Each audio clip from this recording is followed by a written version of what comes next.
I love fishing. I love fishing so much, I made it into a career. And then I went bankrupt. So you know what I did? In order to make a living, I turned to fishing. No, not that one. This one. And man, I am good at it.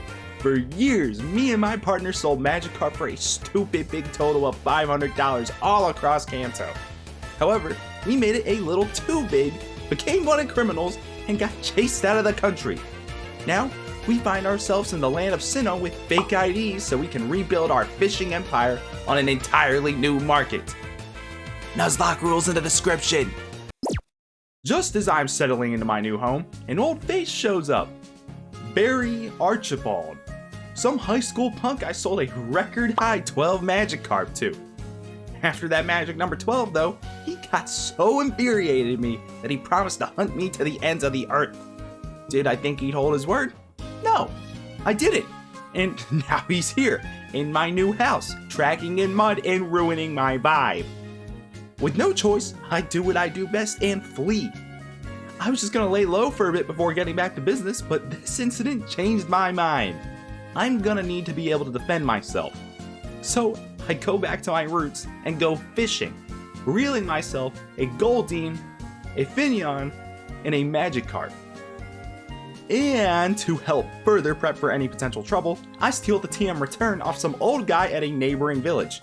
However, Barry is still hot on my tail. If I want to put some real distance between us, I am gonna need HMs to fully traverse the region.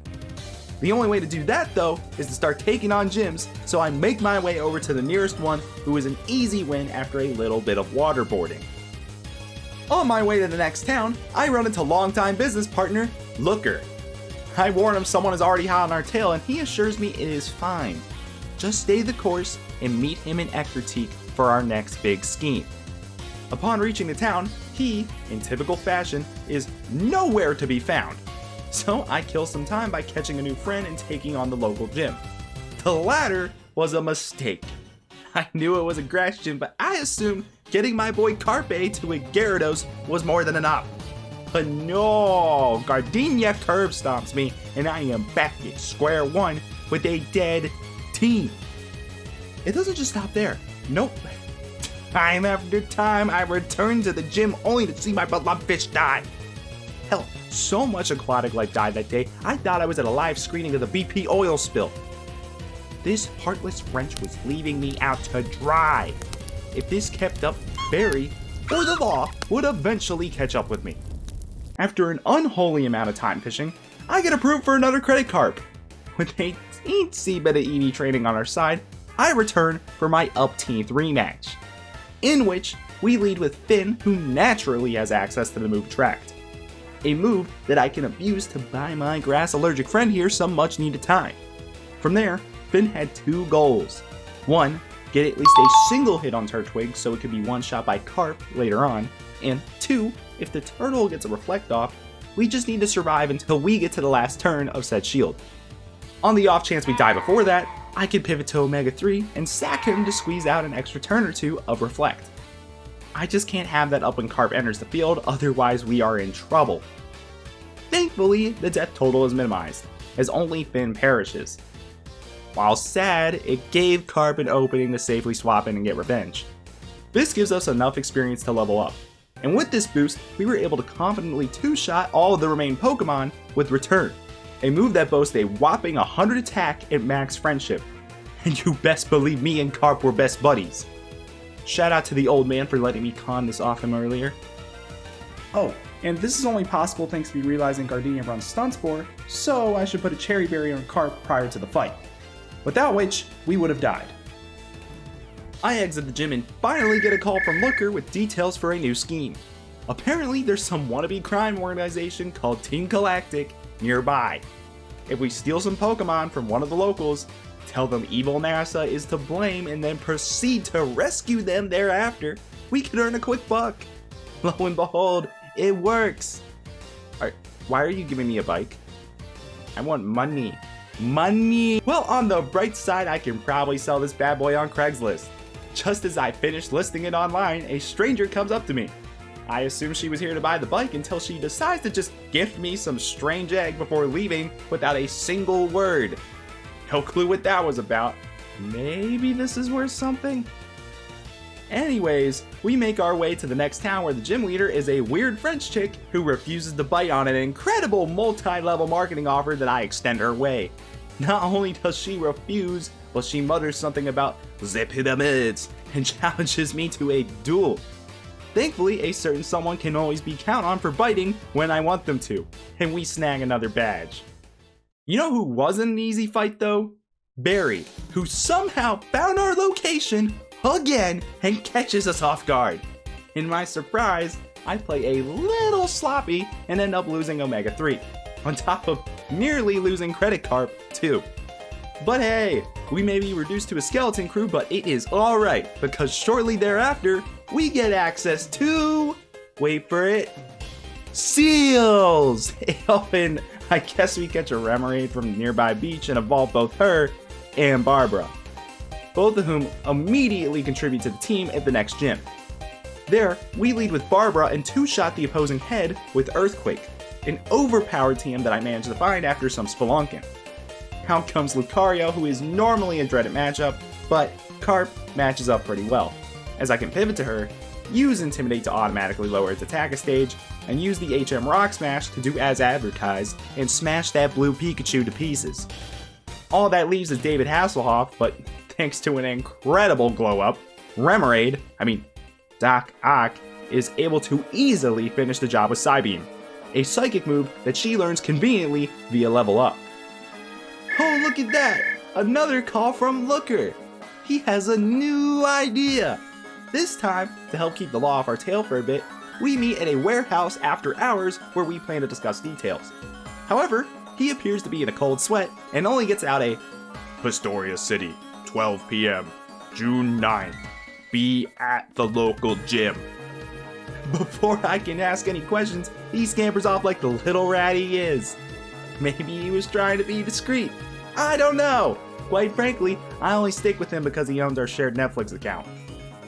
But anyways, I digress. We carry on to the aforementioned gym, who is pretty easy as we have type resistance and Crasher Wake relies on a lot of physical attacks. So I can just swap Carp in and out to abuse the Intimidate ability and brute force our way to success. We exit only to immediately run into, guess who? Barry, who has tracked us down once again. Just as he is about to challenge me, the earth begins to violently shake and a loud boom can be heard in the distance.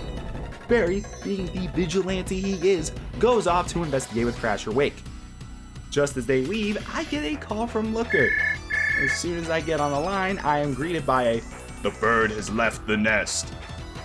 It takes me a second, but as the screams of horror grow in the background, I have an awful realization. Good God, he couldn't have. I look down at my watch to see that it's a little past noon. Looker, did you plant a bomb? Shh, don't say it out loud. The authorities might be listening. Go use this distraction to borrow whatever you can find in the gym. It was at that moment I knew we had gone too far. The schemes weren't meant to hurt anyone. I just wanted to get rich quick. I thought Looker did too! But I guess I was wrong. He went too far this time. Who knows how many people suffered because of his actions today? I can't live with myself if I keep this up. I have to quit. I can't keep working with Looker. You still there? So, I head to a remote town by the name of Celestic to be alone and reflect on life. However, just when I thought I got a break from my past, some dude with whack taste in fashion shows up. His name is Cyrus, and not only is he the leader of Team Galactic, but apparently he has been hunting me down ever since I pinned the blame for one of my scams on his organization back in Ekritique. Thankfully, he's as much of a joke as his organization, as I get through him with no problems whatsoever.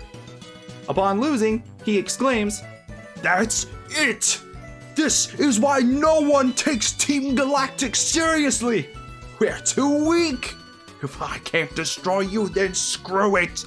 I will use the power of science to destroy the whole world!" And then leaves.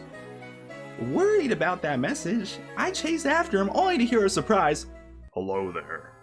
I turn to my side to find none other than the girl who gave me the egg earlier. She proceeds to reveal that she is the Pokemon champion and she was tracking me down as a suspect in the Bastoria City bombing incident. Now that she saw me have a meeting with Team Galactic's leader, she is 100% certain that I am the culprit and wants to place me under arrest. Without even thinking, I have Doc Ock blind her with ink and run for the nearby mountains. To calm my nerves, I go fishing and end up with a new partner, Solid Snake, the Feebas. With the help of some beauty biscuits, I get her to evolve ASAP and then make my way further west to avoid the law. While at risk revealing my location, I beat the local gym to get access to more HMs. Soon after, I catch wind of news that another bomb has gone off. This time at Lake Valor. I head over fearing it was Looker again, only to find out that it was Team Galactic. I take down the head of the grunts at the scene and interrogate him on the matter. Turns out, this was all a part of their plan to steal the lake's legendary Pokemon, who they will use to destroy the region. At this point, I realized Cyrus was not bluffing. While I can't undo what Looker did, I can at least make a difference now and save some people. So I head over to Evil NASA's HQ and eventually stumble into some sort of assembly. By my surprise, Looker is in attendance. I ask him what the hell he's doing here, and he explains that the organization paid him to make bombs for them after seeing his work in Bastoria. Now he's a part of the organization and encourages me to join. Sickened, I leave without saying a word. As I get further into the HQ, I realize Team Galactic is planning on using the kidnapped legendary to summon even more legendary Pokemon at the peak of Mount Coronet. However, I can't get there without rock climb, so I trek up the snow point. If I can beat the local gym leader, I can learn how to use this HM. Things could get tricky here, as Candace's ace is a Frostlass with Double Team and the ability Snow Cloak. The latter boosts evasiveness in Hail. And look at that! One of her other Pokemon can activate that weather condition just by entering the field. Great! Just great. Anyways, we easily defeat her lead and then the aforementioned snow machine comes out. What's worse is this monstrosity is part grass, so most of our team is not viable here. Emphasis on most, as we still have Carp who can come in, intimidate to lower the power of the enemy's only super effective attack, and then retaliate with a Silk Scarf boost in return. As I had worried about earlier, Candace takes advantage of the hail to send out Frostlass. Given how this could take a bit due to evasiveness issues, I swap to Solid Snake, who has access to the move Recover, aka the golden boy of hardcore Nuzlocke, since I can loophole the whole no healing items in battle rule. Thanks to this and Snake also being bulky in the one stat Frostlass is specialized to, we are able to withstand any dodge cheese and come out victorious. With our newly acquired HM authorization, I ascend to the top of Mount Coronet, only to find that we are too late. Cyrus has summoned Giratina, king of the underworld, and... Oh. Well, that works out. Guess my job is done. You! I finally found you! And of course you're summoning Giratina! Once again, blamed for something I have nothing to do with, I am cornered by the champion. Left with no other options, I make the stupid decision to follow Cyrus into the portal in an attempt to hide from Cynthia. After stumbling around for an exit, I come across Cyrus, who appears to be threatening Cynthia. Seeing an opening, I step in to face the blue-haired weirdo, figuring that beating him will prove that I have nothing to do with the organization and clear my name. However, this is gonna be a doozy. I gotta peep at Cyrus's team while snooping around the computers of Team Galactic's HQ, and oh boy! Not only does he have several of the best Pokemon in the region, but they are balanced and have moves to counter the few potential weaknesses they have. This was a team truly worthy of a crime boss. I'm gonna get tricky here, real tricky. So that's why I lead the battle with none other than tickling. Yep, you heard me right. I begin the fight by tickling the opposing lead with Barbara. And this is huge! You see, that Houndoom has Thunder Fang, so it can tango with most of my team. My goal here is to come out and set up with Tuna Dragon eventually, so by tickling, I can drop the dog's attack and assure a safer landing. After getting 2 of them off, we pivot to Solid Snake. Why didn't I just go to Carp? Well, it's more complicated than a little bit of Sparkjaw. Houndoom also has Will-O-Wisp, and if Carp gets burnt, then her attack will be halved. So I need to get rid of this too. That's where Solid Snake comes in, as she naturally learns Safeguard. Thanks to the help of the TM Toxic, I can whittle the dog's health down to being within 2 turns of death. Then, I can put up the aforementioned Safeguard and give myself a 5-turn window where Will-O-Wisp will be blocked. And the beauty of doing this is then I will have all but assured Cyrus will heal on the next turn, giving Carp a clean swap. Once in, she can boogie woogie her way to a +1 boost in attack and then one-shot the demon. But then, the enemy tries to one-up me with his own Gyarados, whose Intimidate ability removes my attack boost. While this might seem bad, this was the best case scenario, as Carp resists 3 out of 4 of the opponent's moves. Admittedly, that last move could kill me, however I still have my speed boost and the move substitute thanks to TMs. If I simply use the latter, I can ensure I have a cushion against the potential Giga Impact, which if he lands, Cyrus will have to pause for a turn, giving me a window to D-dance. Either way, we're dancing. Albeit, I get some bad luck and lose back-to-back substitutes to critical hits. Nonetheless, I still have enough health for me to get a stat boost off while ending the battle with one of my decoys out. Behind which I am able to confidently take down 2 more Pokemon. Thank God I had it too, because had I not, Cyrus's Weavile could have killed Carp with a priority fake out. Regardless, Carp is too wounded to finish the job, so we rely on our largely healthy reinforcements to overpower the final opponent. Upon my victory, I turn to Cynthia to explain myself, but she refuses to believe me. She says she apparently gave me that egg back in Ecruteak as a tracker and saw I was at both Pastoria and Mount Coronet at the time of the bombing and Giratina's awakening respectively. Plus, she gave me that tracker in the first place because she works with Sinnoh's immigration office and thought Looker and I's IDs looked suspicious. Knowing that there was 2 fugitives on the loose from Kanto right around the time we came here, she figured we might be them and decided to keep an eye on us. To make matters worse, she pickpocketed me during the fight with Cyrus and has my wallet, which stupidly contained my original ID still. With confirmation that I am indeed a criminal, she believes I am irredeemable and leaves me in the distortion world to die at the hands of Giratina. But I can't give up! That wasn't an ordinary ID, it was my fishing license! I love fishing! And even if I've quit fishing, I will still fish till the day I die! And that day is not today! So I beat the king of the underworld, crawl my way back to the surface, and make my way to Cynthia. After a brief pause to listen to Tyler Creator's Earthquake with the last gym leader, I find myself at the Elite Four, ready to reclaim what is rightfully mine. However, just as I'm about to enter the league, Barry hunts me down one final time to get his revenge. Thankfully, the Team Galactic HQ had intel on not just Cyrus's team, but everyone else registered in Sinnoh, so I was ready to tango. I lead Doc Ock, not just because she learns Ice Beam naturally, but because Barry's lead was rocking the move U-turn. I figured he'd probably try that gimmick immediately, so I thought, oh, hey, Hawk has the ability Suction Cups, which I believed would prevent the enemy from fleeing if they tried to swap out the move.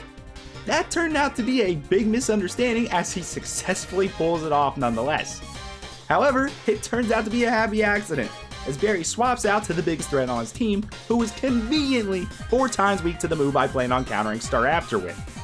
He tries to make up for his blunder by going to Snorlax, and I match his pivot with my own, going to Barbara. Once again, we rely on the power of tickling to provide an opening for Carp to come out and Dragon Dance. This should set me up for a nice sweep when suddenly, the big bear manages to paralyze me off a body slam. Normally, this would have been a death knell for this plan, but thankfully I placed a Lumberry on Carp prior to the battle, as I saw Barry had multiple moves that could inflict statuses on my sweeper. Albeit, I thought it was going to be Will-O-Wisp if anything, so I opted for this berry to give me coverage against both possible status conditions. Anyways, just like that, I go full Nelson on his team, and finally, rid myself of that damned urchin. Once in the league, the first member we face kinda bugs me. Makes sense since he is a bug type specialist. Thankfully, I have a pseudo fire type in Doc Ock, whose versatility is really proving to be clutch for this run, as she can learn the TM Flamethrower from Fuego Ironworks. Between that and some choice specs I picked up a while back, we're able to incinerate most of Aaron's team. The 2 Pokemon that survive the Inferno end up being outnumbered and overpowered by my backup. The next 2 members of the E4 specialized in ground and fire types, so needless to say, we had an easy time, but just in case you want it, here's some live cam footage of what happened to give you an idea. I can't swim. How old are you? 6. Help him! He can't swim! Well, then you go get him. Well, I can't swim either. Number 4 is a bit more tricky. Psychic types in general can be a pain in the butt, but not only does he specialize in that, he also has several Pokemon with electric and grass type moves. Almost like he knew I'd show up. I expect no less from Cynthia's right-hand man. Anyways, we lead Doc Ock, but this time I had him wearing black glasses to boost the dark move payback. I was going to lead with Carp here and take advantage of Psychic type's general weakness to physical attacks and set up with D-Dance, but sadly Lucian has Thunderbolt on his lead, so that put any sort of setup in danger. There's also the issue that Mr. Mime rocks Reflect and Light Screen, so I really wanted to dispose of him ASAP. Payback lets me do just that, but Lucian manages to get a Reflect up before the fatal blow. This ultimately leads to Doc Ock's demise, as I make a misplay on the next Pokemon, Alakazam, because Payback now fails to one-shot the yellow fellow. It still gets him to the red though, so I get cocky and stay in, predicting Lucian to heal.